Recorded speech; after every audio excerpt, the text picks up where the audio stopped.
شریعت بنتی ہی احادیث سے ہے. قرآن کا انٹرپریٹیشن کون کرے گا؟ راوی، روایتیں، حدیث، محدث نہیں. جس کے لبوں پر قرآن جاری ہوا ہے وہی بتائے گا. صلوات بھیجئے محمد و آل محمد. جس کے لبوں پر قرآن جاری ہوا ہے وہی بتائے گا قرآن کے معنی کیا ہے. یا جس کی زبان سے کسی نے قرآن چوسا ہے.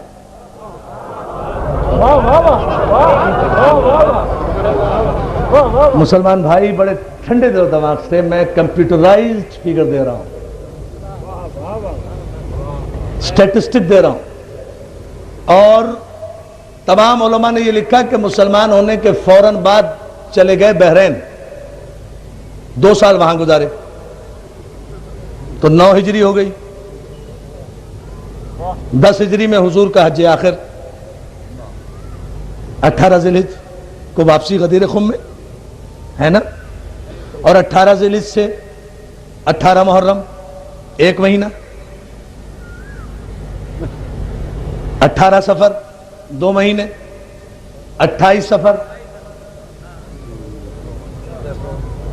کتنے ہو گئے؟ 2 مہینے 10 دن، 70 دن ہو گئے نا. ہاں 70 ڈیز ہوئے.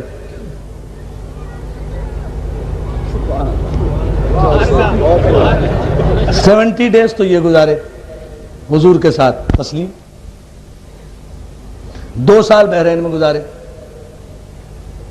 1 سال یہ، 1 سال 70 دن میں 5307 حدیثیں سرکار نے بیان فرمائی. ٹھیک، حضور کو اور بھی بہت سے کام ہوں گے، ٹھیک ہے نا؟ ٹھیک. اور وہ متقدمین اور سابقون الاولون جلیل القدر صحابہ کرام، ہماری جان نثار رسول کے مخلص صحابہ پر،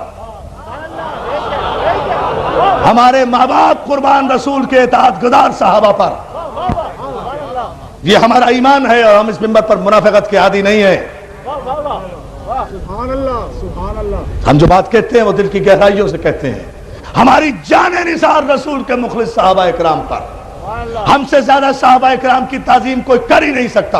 اور سننا چاہتے ہو تو آپ پوری کتاب لکھ دو، ہم سے صرف ایک جملہ لے لو. اگر یہ جملہ پوری کتاب سے وزنی نہ ہو تو ہم اس منبر پہ آنا چھوڑ دیں گے. ہمارے نزدیک صحابہ اکرام کی منزل یہ ہے کہ کائنات کے یہ 1 ارب مسلمان مل کر بھی اگر خانہ کعبہ کے پردہ پکڑ کے اللہ سے یہ دعا کریں کہ پروردگار ان 1 ارب مسلمانوں کی خواہش یہ ہے کہ ان 1 ارب میں سے کسی ایک کو صحابی بنا دے، تو وہ صحابی تو کیا، صحابی کی جوتی کے برابر نہیں بن سکتا.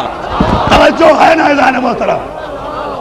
یہ ہے منزل صحابیت، یہ ہے منزل صحابیت. ہماری جان نثار رسول اللہ کے اطاعت گزار صحابہ پر، مخلص صحابہ پر. یہ 90 کروڑ مسلمان مل کر ایک صحابی نہیں بنا سکتے آج بھی، خواہ وہ کتنا متقی ہو، کتنا پرہیزگار ہو، کتنا عابد شب زندہ دار ہو، کتنا حاجی ہو، کتنا غازی ہو، کتنا نمازی ہو، ایک صحابی نہیں بنا سکتے. اور یہ میرے رسول کی شان ہے کہ جس اعرابی پر چشم رحمت ڈالی صحابی بنا دیا. توجہ ہے نا؟ اب بھی کہتے ہو محمد ہم جیسا. صلوات ہے جناب، مل کر بلند ترین صلوات بھیج دے محمد آمین.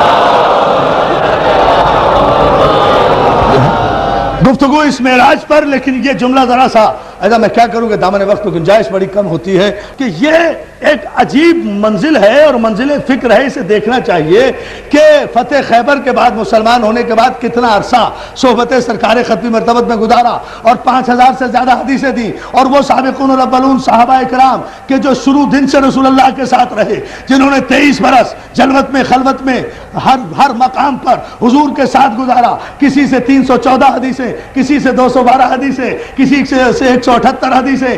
تو یہ آپ دیکھیں جو صرف 1.5 برس رہے یا 1 سال سے 60 دن رہے، ان سے تو 5000 حدیثیں. اور جو 23 برس تک مسلسل حضور کے ساتھ رہے، حضور کے لبے رسالت کو اور حضور کے لب وحی کو ہمیشہ اپنی آنکھوں سے جنبش کرتے ہوئے دیکھا. ان کی حدیثوں کی تعداد 300 سے زیادہ سے نہیں بڑھتی. یہاں صرف اتنی ہی بیان کی تو شبلی نعمانی نے اس کی وجہ بتائی ہے. بھائی اس کی وجہ ہے, وجہ ہم نے پوچھی تو کہا کہ اس کی وجہ صرف یہ ہے کہ اور صحابہ اکرام کو صرف صحبت رسول میں بیٹھنے کا شرف حاصل ہوا, لیکن جناب ابو ہریرہ کو یہ شرف حاصل ہو گیا کہ وہ اصحاب صفہ انہیں کہتے تھے جو غریب قسم کے صحابی نوارد مسلمان ہوا کرتے تھے اور ان کا بائیکاٹ ہو جاتا تھا. وہ صحن مسجد میں بیٹھ جایا کرتے تھے, وہاں ان کو مکے والے مدینے والے کھانا کھلا دیا کرتے تھے, بھیج دیا کرتے تھے, ان کے ساتھ یہ بیٹھا کرتے تھے. ان کے ساتھ ایک لوگ بیٹھے تھے, بہت بھوک لگ رہی تھی, شبلی نعمانی لکھتے ہیں بہت زیادہ بھوک لگ رہی تھی,